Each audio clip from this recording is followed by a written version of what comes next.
Hi everyone, Misty here with the Dreamweaver team at Sampson Properties, and I want to discuss the listing agreements, what you are signing when you are selling your home, what is involved, and the things that you need to think about. So first is going to be, of course, the property. We want to make sure we are selling the correct property. It is the property that you own, so we're going to make sure that is in there. Okay, next up is the term of the agreement, which is essentially when does this agreement end? I do 6 months minimum for listing agreements. That gives us enough time to get marketing out there, and it kind of encompasses the average days on market in our area, which can be 90 to 100 plus depending on neighborhood and price point. So we need that time to get it in front of enough buyers to get you an offer. After that is listing price. Of course, we're going to have the entire conversation, but that does go in there. It can be adjusted and changed at any point in time, so it's not critical that we have the correct listing price in there, but we do put it in there.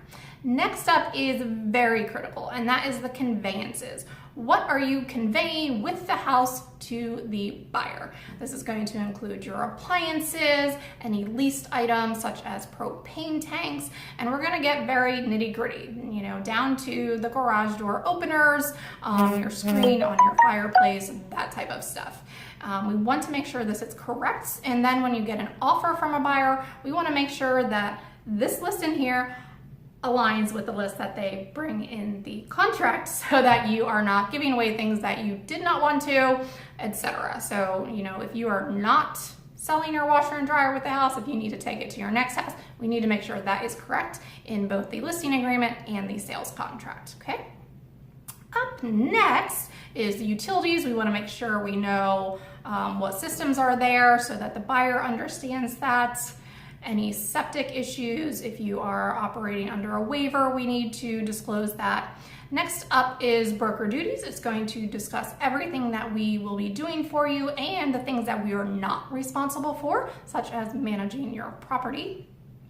After that, we are going to discuss whether or not you want your home on the MLS and the internet. I'm always going to tell you that yes, you do. You're going to get exposed to the most number of buyers.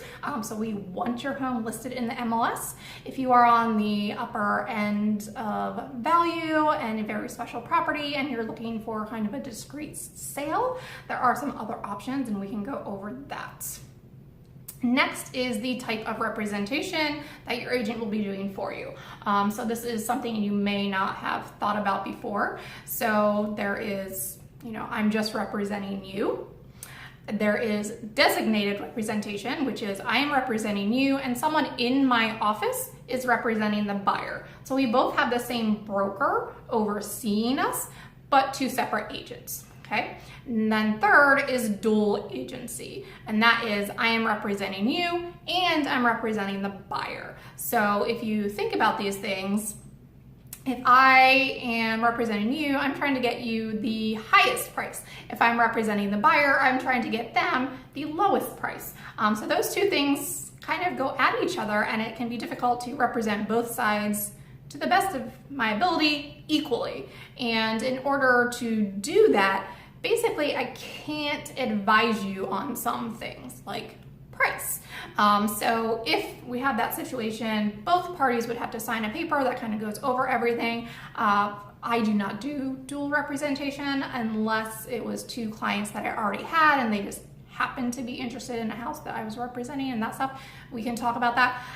But this is something that if you have an agent that does do dual representation, you really want to think about this and what it could mean for you.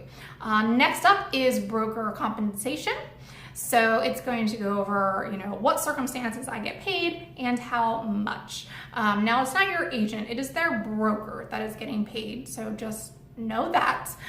Secondly, it's going to have 2 numbers in here. One is the total compensation, the total commission you're gonna pay. I charge 6%. Others can charge whatever they would like, and that is fully negotiable in any deal. Of that 6%, the next number that's going to be listed is how much of that goes to the buyer's agent. So you, seller, are paying your agent and the buyer's agent, and that kind of ticks a lot of people off. But if you think back to when you bought your home, You did not pay your agent out of your pocket. It was paid by the seller from the sale price. So the same thing is going to happen when you sell your home. Now, of course, you can say, I do not want to offer anything to a buyer's agent. It's going to lower your pool of buyers because most buyers are not going to have that additional cash to pay their own agent. So like I said, everything is negotiable, but you need to think about these issues, okay? After that, let's see what we have. If you are relocating, there are some things. If your home is located in a condo or a property owners association, we're going to need that information. We're going to have to order documents and let the buyers know all of the fees and all of that stuff. After that, if your home was built before 1978, we are going to have a lead-based paint disclosure that needs to be signed. And then we're going to go over what mortgages you have and all of that to make sure everything gets paid off. And then we are pretty much done. There's some questions that you're going to answer about whether it's tenant occupied, if you have recording system on the property. That can be a big thing coming out now. We don't see too much of it, but if you are recording in your home, you do need to let buyers know. And then there are some other questions in here to be answered, but those are the main ones that you need to be concerned about. I'm just going through, and then we have a section for additional terms. So there may be something, and of course my mind is blank and I can't think of anything that I've had to add recently, but there could be something added into the additional terms that you agree upon between you and your agent. So that is essentially what's covered in a listing agreement. There are usually some additional forms that need to be signed as well, such as a disclosure, and we can go over all of that. Basically any material defects, anything like that you need to disclose to buyers.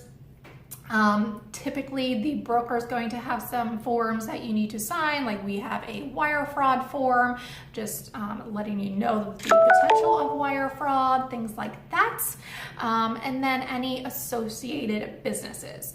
So my broker has a closing company associated with them, so we need to legally let you know that. So we're going to have a form for that. So there can be quite a few forms for you to sign, but that is the main listing agreement and what is involved in signing that and the things that you need to think about. So if you are thinking of selling, I would love to go over all of this with you in person and give you a free consultation on what your home value is right now in our shifting market. We are still seeing a lot of price decreases and longer days on market, so it is important to get everything priced correctly and the marketing really top notch, and I would love to go over how we do that with you. So I will see you soon. Thanks. Bye-bye.